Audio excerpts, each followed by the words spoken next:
Buenas tardes, bienvenidos a Médico en Casa. Hoy tenemos un programa muy especial, estamos desde la ciudad de Medellín. Vamos a hablar de la educación emocional de los niños y también se puede hablar de este tema en los adultos. Para hoy contamos con la presencia de Freddy Romero, psicólogo clínico. Bienvenido. Muchas gracias. Vamos a hablar de educación emocional en los niños. Yo creo que la gente en la casa está, bueno, ¿de qué se trata eso? Hablan de educación y generalmente piensan que es como de maestros y tú eres psicólogo para que le contemos a la gente.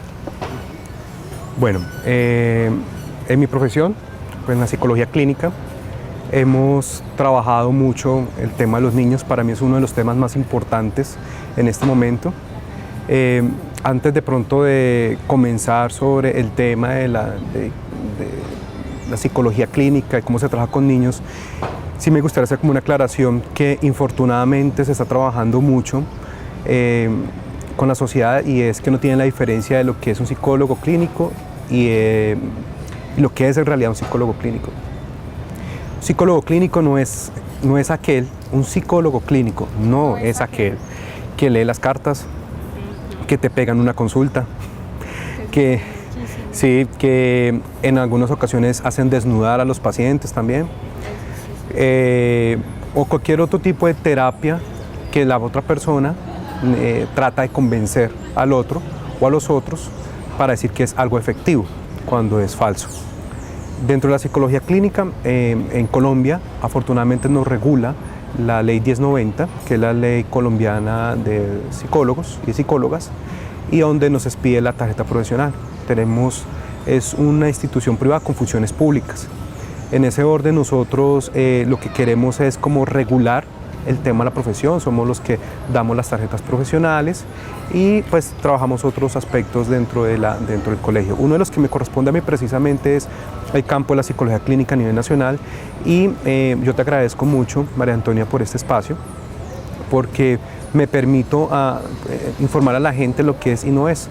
Y el psicólogo clínico además debe tener unas validaciones, tanto de su cartón, en lo mínimo tener una especialidad en psicología clínica o una maestría. No tener diplomados sirven es para fortalecer lo que se ha aprendido, pero en realidad lo mínimo que se necesita es una especialidad. En mi caso, yo trabajo adultos, adolescentes y niños. La tercera edad no la trabajo, a menos de que sea una valoración. Una de las cosas que más he encontrado con los adultos precisamente es algo que se conecta desde su niñez, y eso me ha motivado a trabajar mucho más con niños.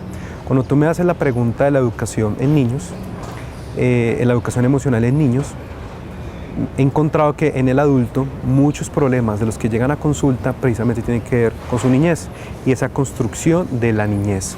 Esa construcción de la niñez a nivel cognitivo, y esa construcción se da por las emociones. Por ejemplo, yo te puedo dar una clase a ti y tú puedes decir, hacer una pregunta, y la pregunta la hiciste porque tienes una duda, y esa duda la tuviste porque te entró una información, esa información te entró por los oídos, procesaste la información, pensaste, y por eso generó la duda, y después utilizas tu boca para utilizar el lenguaje y preguntarme, ¿no? En un niño, si pensamos en un niño, él todavía no hace eso, ¿no es cierto? No tiene esa capacidad, pero la está desarrollando. O más bien, sí tiene la capacidad, más no tiene la competencia todavía, que la está desarrollando. ¿Cuál es la mejor manera para entrar con los niños? Es el tema de las emociones.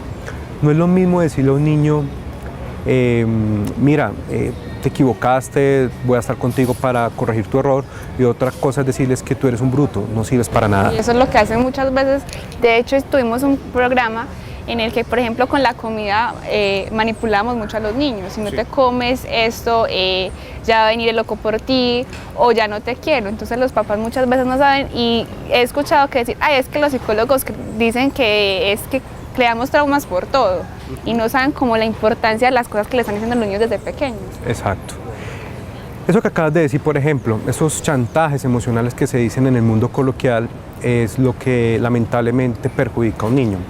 A ver, cuando yo enseño a padres y obviamente a los niños, o cuidadores y a los niños, cómo educar las emociones, es importante enseñarles a ellos que no voy a lograr con ellos una perfección en el niño. No es que voy a sacar un niño, pues nazi, pues así, todo con una raza de área que hacer perfecto, no. Lo que se requiere y lo que se busca es que por medio del afecto, de un afecto adecuado, un afecto pertinente para la educación del niño, él más adelante tenga emociones reguladas. Un ejemplo claro, tú tienes una discusión con tu pareja por cualquier situación, como todas las parejas lo tienen, pero tú puedes en medio de la discusión, desde el diálogo y en medio de las diferencias, trabajar sobre eso que no está en ese desacuerdo, para llegar a un acuerdo. Pero también pueden llegar a la misma situación, por el mismo problema, a gritarse, a hablarse feo, a decir palabras hirientes. Cuando un niño se trabaja eso, va a evitar eso a futuro. Es más, no va a permitir, cuando ya sea adulto, que su pareja le haga eso. Ahorita cuando nos decías qué cosas hace el psicólogo clínico y qué cosas no, es muy común todavía en esta época encontrar que dicen, no, yo no voy donde el psicólogo porque yo no estoy loco, porque esa falsa creencia de que psicología la asociamos con locura. Listo. Te puedo decir que eso ha ido cambiando, afortunadamente, no con un gran porcentaje, pero ha ido cambiando, ha ido subiendo la cultura de ir al psicólogo. Ir al psicólogo es como ir a donde el médico. Lo que pasa es que, ¿por qué vamos a donde el médico? Porque tenemos sensaciones físicas reales que se nos manifiestan de manera rápida, dolor de cabeza, dolor de estómago, etc., ¿no? Y tenemos un pensamiento muy mágico e inmediatista. ¿A qué me refiero con ese pensamiento mágico e inmediatista? No, voy a donde el médico, pastillita y ya solucionado el problema. ¿Qué pasa con el psicólogo? Entonces, primero el rótulo o la etiqueta de locura, ¿no? Que es la etiqueta más vieja que ha existido en la humanidad. Y segundo, pues la locura, eso depende de la realidad de cada uno, ¿no? Entonces, cada uno vive su locura como quiera. Más que locura, hay un tema de trastornos mentales. Y no necesariamente las personas que van donde el psicólogo tienen un trastorno mental.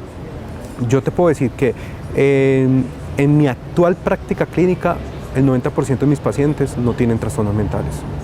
En una época fue lo que más trabajé porque fue en el hospital mental, en Tolima, donde más trabajé esto, y en una parte en Barranquilla y otra parte en Bogotá. Acá en Medellín, cuando he llevado a mis estudiantes a hacer algún tipo de práctica en el hospital mental en Bello. Pero de resto, los que van actualmente no tienen un trastorno mental, en su mayoría. ¿Y por qué quiero hacer esa claridad precisamente con tu pregunta? Porque si asociamos trastorno mental con locura, no todo el mundo está loco. Usted a veces va porque a veces quiere resolver algo en su vida. Porque, por ejemplo, porque eliges ese tipo de parejas que te maltratan. O porque siempre, entre comillas, te la montan. O porque siempre no soy asertivo y siempre a todo el mundo le digo sí. Bueno, cosas como ese estilo. Entonces eso se soluciona en terapia precisamente, y lo que se trabaja en la niñez es prevenir eso a futuro. Debo aclarar una cosa muy importante: trabajar con la niñez no solamente es el trabajo con el niño, también son con sus cuidadores o sus padres. Cuando no se trabaja con los padres, ¿qué pasa? La afectividad no es muy alta en realidad en el proceso, porque ¿de qué me sirve yo educar muy bien las emociones del niño, pero el padre, que es el protector, el que mantiene más tiempo con ellos y es el que no cambia esa conducta disruptiva, esa conducta dañina a nivel emocional del niño? Entonces no hacemos de nada. Eso es como, yo quiero en tal sector de la ciudad coger a una persona que roba y la quiero reeducar. Digamos que la reeduco, pero la persona vuelve a ese mismo sitio, al mismo sitio donde aprendió eso. Entonces no es lo mismo. Entonces ahí también se necesita una reeducación de los padres y un compromiso de ellos. ¿Desde qué edad los papás deben de empezar como a mostrar ese afecto a los niños? Porque muchas veces dicen, no, está recién nacido, y ellos no nos escuchan y no se entiende lo que estamos diciendo. Buena pregunta. A ver, desde el momento de la gestación hay cosas que se envían, y se envían mensajes desde al niño que son importantes. La comunicación de la madre, el padre, suba la barriga, decir palabras de afecto, todo eso es importante. ¿Cuándo se comienza a entender o a comprender más estos mensajes? A partir aproximadamente después del año y medio, 2 años más o menos. En los primer año, 2 años de vida, lo que está haciendo el niño es como estimular esas entradas de la información. El tacto, el oído, la visión, el gusto, etc. Y eso hace que esas entradas de la información el niño las está comenzando a estimular más. Por eso es que el niño se mete todo a la boca, porque el niño quiere oler todo, hasta se mete cosas en el oído, quiere escuchar todo, porque está estimulando precisamente. Después llega un momento de comprensión, y esa comprensión está más entre los 2 y 4 años. Por eso es importante el tema de la norma. Si tú no le enseñas a un niño la norma desde su niñez, por eso es que muchos padres luchan con sus hijos en la adolescencia. Entonces, ¿por qué luchan con ellos? Porque, claro, no instauraron la norma donde se debería instaurar, porque ellos entienden mucho más fácil y captan mucho más fácil ahí. No con un miedo irracional, es más con un tema de respeto, con un tema de afecto y un tema de sensatez y firmeza también, sin ser agresivos con ellos. Porque vemos muchas veces en el manejo de la norma que los papás dicen, no, yo a mi hijo lo voy a educar diferente a como me educaron a mí, porque generalmente vemos que hay casos en los que los papás dicen, es que a mí me pegaban por todo, hacía algo mal y nunca, era un castigo muy severo, y entonces dicen, no, yo con mis hijos no voy a hacer esto y lo que hago es alcahuetearles todo. ¿Por qué pasa esto? Precisamente pasa, y vean, ¿tú qué te adelantas a esto? Bueno, si me escucharon ahorita, yo no soy de acá, yo soy de Ibagué. Yo vivo hace 5 años en Medellín, muy contento, por cierto, y muy alegre en esta ciudad. Creo que voy a hacer ya toda mi vida acá. Pero una cosa que he encontrado mucho con mis estudiantes, además porque me dedico a la docencia universitaria, es algo particular, que lo veo en toda Colombia, pero lo he visto mucho más marcado acá, y es que los jóvenes son más oposicionistas, responden por todo, alegan por todo. No les parece nada. Y me he encontrado precisamente en los padres esa respuesta que tú acabas de decir, no, es que cuando yo fui niño, mis padres fueron muy punitivos, muy fuertes conmigo, no quiero hacer eso con mis hijos. Entonces pasamos de un polo al otro. Y los polos, como siempre, son malucos, están mal. Siempre hay que buscar un punto de equilibrio. El hecho de que mi padre, se me ocurre, me hubiera maltratado, que afortunadamente no fue mi caso, pero me hubiera maltratado, lo mejor es, pues tampoco, ni maltratar a mi hijo, el que yo vaya a tener, pero tampoco irme al otro extremo de ser permisivo. Una cosa es ser permisivo y otra cosa es maltrato. Y otra cosa es la educación. Maltrato es pegarle, tratarlo mal, decirle palabras hirientes. Permisivo es dejarlo hacer lo que quiera, porque no quiero que él se sienta mal. Y educarlo o darle disciplina es simplemente ponerle normas claras desde el afecto. Es eso. ¿Cómo serían esas normas desde el afecto? Porque los papás nos dicen que con afecto, pero ¿cómo hacemos? Por ejemplo, pensemos en un niño, no debe coger eso, no lo debe coger. ¿Qué lo cogió? Se pone un castigo. Un castigo no hemos de confundirlo con maltrato. Un castigo es quitarle algo que le gusta al chico o a la chica. El videojuego, montar en cicla, el internet, etcétera, ¿no? Y decirle, y es mi posición y ya. ¿Listo? Que le quede claro. Me pongo a veces a la altura del niño. Por ejemplo, ahorita estamos en la misma altura. ¿Sí? Digamos que tú eres una niña, digamos que tiene 7 años, una estatura más baja que la mía, y yo me pongo a esta altura que estoy contigo. ¿Listo? O sea, es decir, a veces me tengo que agachar yo como adulto y decirle las cosas, pero con firmeza y con amor. Pero no puedo flexibilizar. La norma en el padre no se flexibiliza, porque entonces el niño comienza a pensar que más adelante, mi papá me dejó, entonces, si yo veo que me equivoco, porque digamos me dure mucho, que un mes, bueno, reflexiono y digo, para la próxima le bajo más, pero no la puedo cambiar en ese momento. Es así, y eso pasa mucho en el caso de los padres cuando son separados. Tienen una norma, la mamá tiene una norma y el niño se va el fin de semana para donde el papá y tiene una norma totalmente diferente. Entonces yo creo que el niño se va a confundir y va a decir, va a querer estar con el papá porque me permite más cosas. ¿Cómo los papás deben manejar eso? Porque el niño se confunde. Esa es una buena pregunta, porque es uno de los graves problemas, especialmente en las separaciones. A mí lo que me preocupa de las separaciones no es la separación. Es más, a veces muchas separaciones con hijos, debo aclarar, son muy... antes es mejor para los niños, en algunos casos. El problema no es la separación, el problema es que ellos no diferencian el haber sido parejas y el ser padres. Son dos roles totalmente diferentes. Entonces confundimos el ser parejas. Entonces, vaya donde su papá, que haga lo que quiera, o su mamá, no sé qué, etc. Y te digo esto porque pienso que es tocar el tema más grave, porque igual pasa cuando sucede con parejas que no están separadas. ¿Cuál es el asunto acá? Que siempre mantener el diálogo entre padres, sea una cosa así vivamos como pareja, también hay un diálogo de padres, no de pareja. Y como padres tengo que tener ese diálogo donde tenemos que llegar a acuerdos frente a la educación del niño.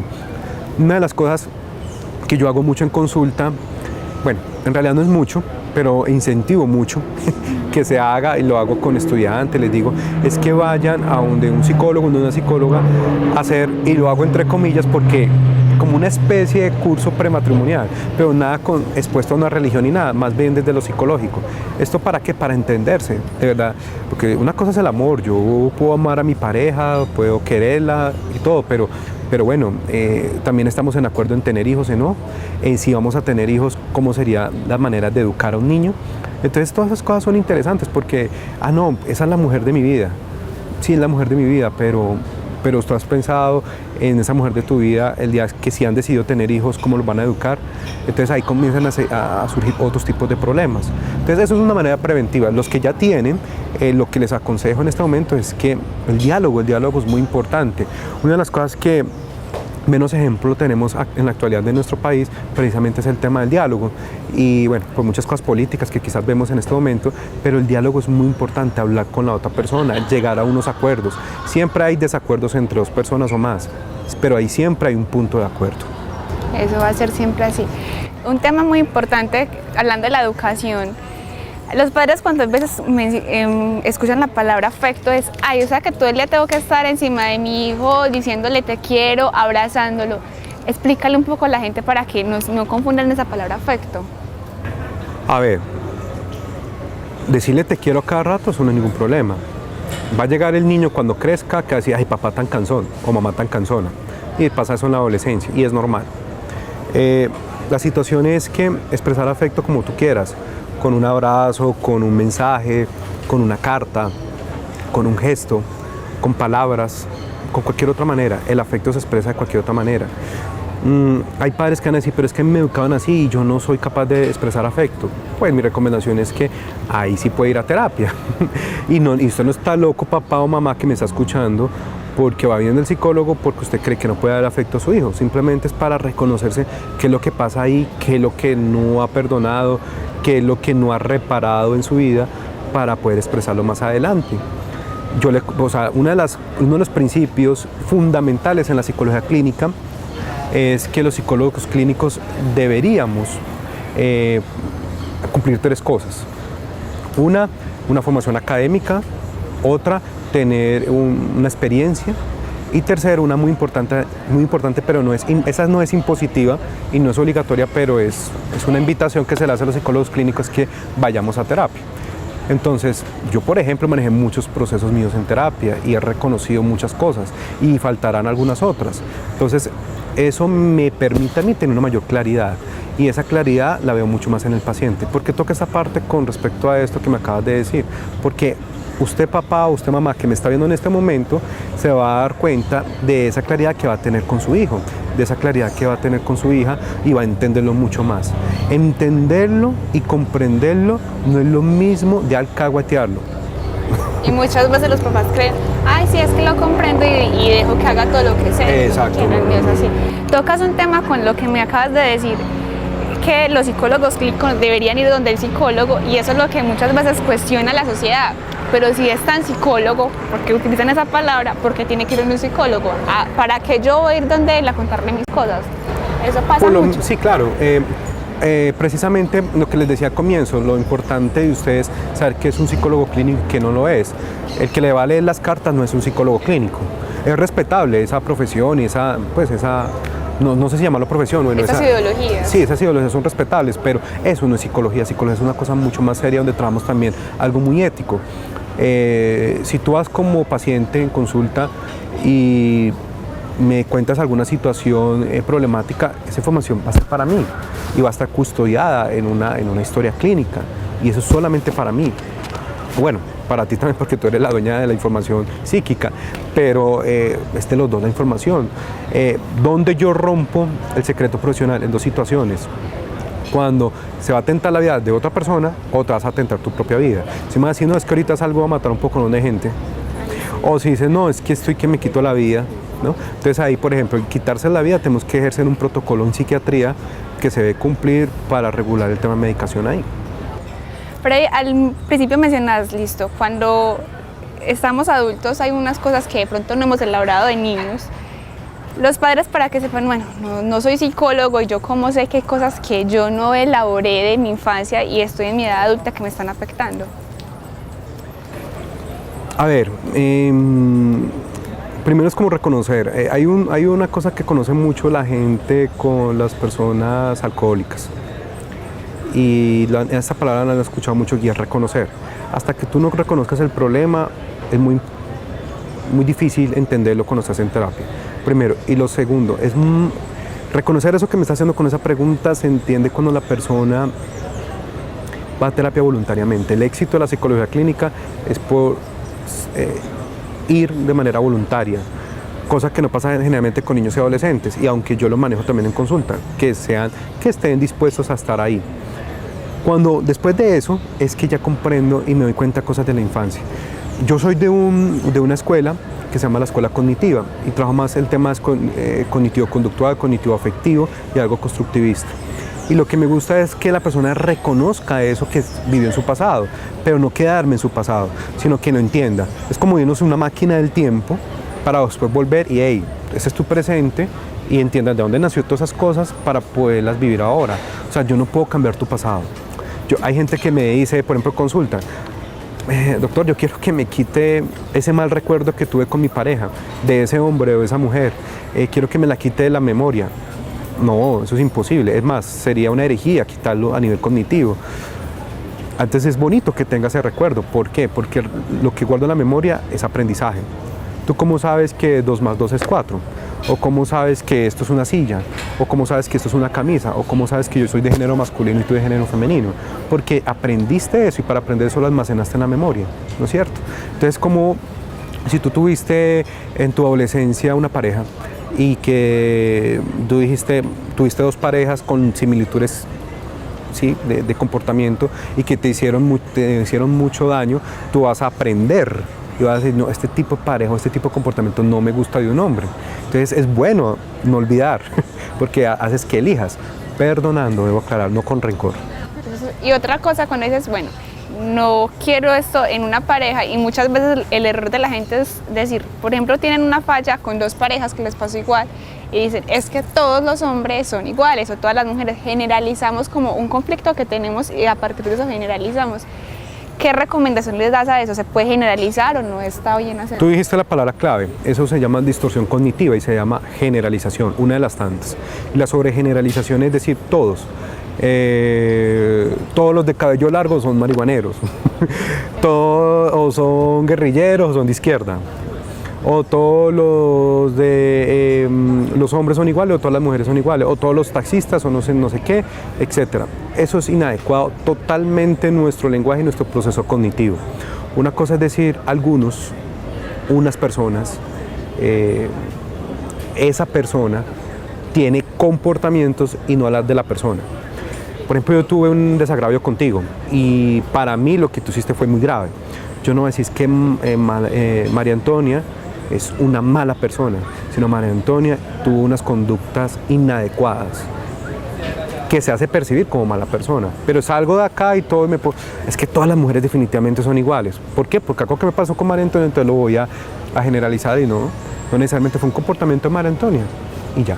Eso lleva a algo que pasa con los papás y es que el niño se manejó mal. De pronto en el colegio, es que tú eres malo. Entonces lo que tú dices, con un solo comportamiento están diciendo que la persona completamente es mala y eso pasa con los papás y uno escucha mucho en la calle, es que tú te manejaste mal, entonces uno les pregunta muchas veces, es que siempre se maneja mal, no, es que fue una sola conducta, porque siempre estamos con una sola cosa que hacemos mala, estamos como siempre tachando a la gente.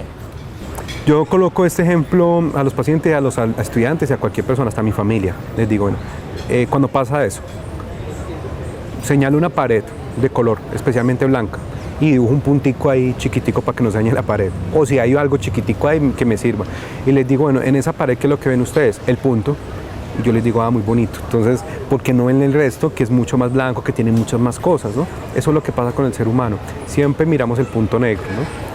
Es normal a nivel humano, debo aclararte, es normal. Lo que hay que corregir es no ser prejuiciosos, no estar ahí encima de esa persona, no juzgarla por todo.